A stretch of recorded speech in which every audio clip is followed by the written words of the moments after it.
Media మిత్రులకి ముందుగా నమస్కారాలు తెలియజేస్తున్నాను. నిన్న మరి రామాంజనేయులు గారు మరి కిరణ్ కుమార్ గారు ఆఫీస్ మీదకి వచ్చి అల్లరి ముఖాలతో వచ్చేసి మరి దౌర్జన్యత్వం ఏమైనా చర్య అని చెప్పేసి మేము ప్రెస్ మీట్ చెప్తున్నాము. మరి కలెక్టర్గా చేసి విద్యావంతుడు మరి మరి రామాంజనేయులు గారు మరి ఒక ఆఫీస్కి వచ్చి దౌర్జన్యం ఎంతవరకు న్యాయమని మీ అందరి మీడియా వాళ్ళకి తెలియజేస్తున్నాను. మరి వచ్చింది కాకుండా నానా బూతులు మాట్లాడి ఇక్కడున్న వాళ్ళని కొట్టి గాయపరిచి మరి ఇంత అరాచకం చేసి తెలుగుదేశం పార్టీ వాళ్ళు ఇంత అరాచకం చేస్తుంటే ఒక అభ్యర్థిగా రక్షణ లేకపోతే మరి దేశంలో ఎవరికి రక్షణ ఉంది? ఒక అభ్యర్థి వచ్చి ఇంకో అభ్యర్థి ఇంటికి వచ్చి మరి దౌర్జన్యం చేస్తామన్నది ఏమైనా చర్యగా మేము ఖండిస్తున్నాము. మరి రామాంజనేయులు గారు క్షమాపణ చెప్పాలి. చెప్పని పక్షంలో దళితులందరూ కలిసి మరి ఉద్యమాలు చేసి అతన్ని ఎలక్షన్లో డిస్క్వాలిఫై చేయాల్సిందిగా మేము అందరి మీడియా మిత్రులకి తెలియజేస్తున్నాం. అదేవిధంగా వాలంటీర్ పిలిచి మీరు వాళ్ళ దౌర్జన్యం చేసి వాళ్ళని ప్రెస్ మీట్లో మీరు ఇట్లా చెప్పండి అని చెప్పిస్తే వాళ్ళు నిజమే చెప్పారు. వాళ్ళు టీ5 వాళ్ళు పచ్చ మీడియా వాళ్ళు మొత్తం పిలిచి దౌర్జన్యం చేసినా కూడా వాళ్ళు దడవకుండా మిత్రులు మరి మమ్మల్ని పిలిచి ఇట్లా చెప్పిస్తున్నారని చెప్పేసి మీడియా తెలియపరిచారు. అందరూ చూస్తూనే ఉన్నాం. ఇలాంటి చర్యల్ని మేము ఖండిస్తున్నాం. మళ్ళీ దళిత జాతి మొత్తం ఖండించి ఇలాంటి వాళ్ళని డిస్క్వాలిఫై చేయాల్సిందిగా మేము మొత్తం కోరుకుంటున్నాం. జై జగన్, జై జై జగన్. నమస్కారం. మరి నిన్నటి దినాన 20వ తారీఖు మధ్యాహ్నం ప్రతిపాడు నియోజకవర్గ వైఎస్ఆర్సీపీ అభ్యర్థి బలసాని కిరణ్ కుమార్ గారి ఇంటి మీద వాళ్ళ ఆఫీసు దగ్గర మరి తెలుగుదేశం అభ్యర్థి గోర్ల రామాంజనేయులు గారు తన రౌడీ మూకలతో వచ్చి దాడి చేయటాన్ని యావత్ దళిత జాతి కూడా ఖండిస్తుంది. తీవ్రంగా ఖండిస్తున్నాం ఆ విషయాన్ని.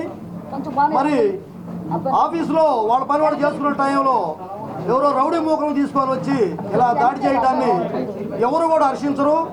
ఈ విషయాన్ని జిల్లాలో రాష్ట్రంలో ఉన్న అన్ని రాజకీయ పక్షాలు కూడా తీవ్రంగా ఖండించాలని మేము కోరుకుంటున్నాం.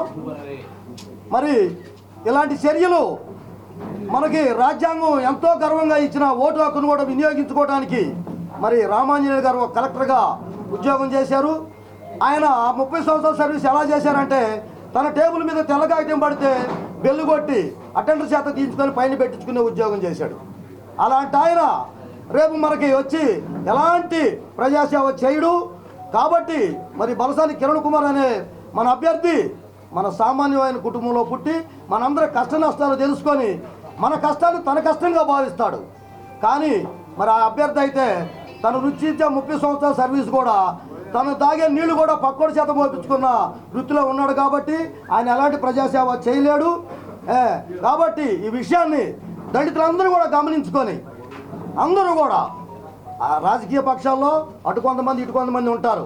కానీ ఈ చర్యని పార్టీలతో సంబంధం లేకుండా అందరూ కూడా ఖండించాలని మనం చేసుకుంటూ ఈ అవకాశం ఇచ్చిన పెద్దలందరూ కూడా మరోసారి ధన్యవాదాలు తెలియజేసుకుంటున్నాం.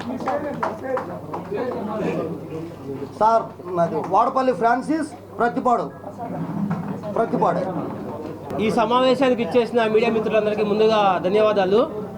నిన్న మధ్యాహ్నం వైఎస్ఆర్సీపీ ప్రతిపాడు అభ్యర్థి బలసాని కిరణ్ కుమార్ ఇంటి మీదకి ఏదైతే టీడీపీ రౌడీ మోకలు దాడి చేశారో దాన్ని జిల్లా ఎస్సీ సెల్ తరఫున తీవ్రంగా ఖండిస్తున్నాము. చరిత్రను కనుక చూసుకుంటే కత్తులతో యుద్ధం చేసి గెలవాలని చెప్పేసి చాలామంది రాజులు చూశారు.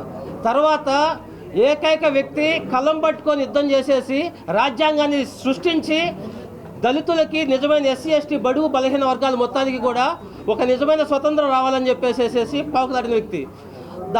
అంబేద్కర్ రాసిన రాజ్యాంగాన్ని ఏదైతే ఉందో చూచా తప్పకుండా గ్రామ స్వరాజ్యం కావాలి, దళితులకి పేదలకి నా ఎస్టీ నా ఎస్సీ నా బీసీలు అనుకొని అందరికీ సమపాలన చేస్తున్న ఏకైక ముఖ్యమంత్రి మన జగన్మోహన్ రెడ్డి గారు. జగన్మోహన్ రెడ్డి గారు ఒకే మాట అంటున్నాడు, నిజంగా మీ ఇంట్లో మంచి జరిగితేనే ఓటేయండి అని చెప్పేసి అంటున్నాడు. దానికి ప్రతిపాడులో ఉన్న ప్రతి ఒక్క దళితుడు కానీ ప్రతి ఒక్క ఎస్సీ ఎస్టీ బీసీ మైనార్టీ కానీ మా ఇంట్లో మంచి జరిగింది, మేము జగన్మోహన్ రెడ్డి గారికి అలాగే బలసాని కిరణ్ గారికి ఓటేయడానికి సిద్ధంగా ఉన్నాము, మాతో పాటు 4 చేత ఓటేయించి అత్యధిక మెజార్టీతో బలసాని కిరణ్ని గెలిపించడానికి మేమందరం సిద్ధంగా ఉన్నామని చెప్పేసి ప్రతిపాడు నియోజకవర్గం మొత్తం సిద్ధంగా ఉంది. దానికి భయపడి నిన్నేదో కత్తులు తీసుకొని వచ్చేసి కర్రలు తీసుకొని వచ్చేసి ఆయుధాలతో దాడి చేసేసి మేమేదో చేద్దామనుకుంటే మా దళితుల దగ్గర మా పేదల దగ్గర ఉన్న ఏకైక ఆయుధం ఓటేని ఆయుధంతో చెప్పుతో కొట్టినట్టుగా మీకు బుద్ధి చెప్పేసి మళ్ళీ ఈ ప్రతిపాడు నియోజకవర్గం నుంచి తరిమి కొట్టడానికి మా దళితులు, మా ఎస్సీలు, మా ఎస్టీలు, మా బీసీలు మొత్తం కూడా సిద్ధంగా ఉన్నారనమాట.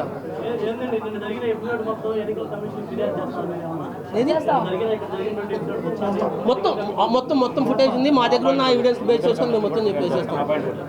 ఎస్పీ గారు కూడా కంప్లైంట్ చేశారు. ఆల్రెడీ నిన్న ఏదైతే జరిగిందో ఇన్సిడెంట్ మొత్తం కూడా నిన్న పోలీస్ స్టేషన్ కంప్లైంట్ చేయడం జరిగింది. అలాగే ఎస్పీ గారికి కూడా నివేదిక ఇవ్వడం జరిగింది. మళ్ళీ మేము దళిత సంఘాలందరినీ కలుపుకొని పార్టీ పరంగా కానీ మేము చేయాల్సిన మా కార్యాచరణ ప్రకటిస్తాము.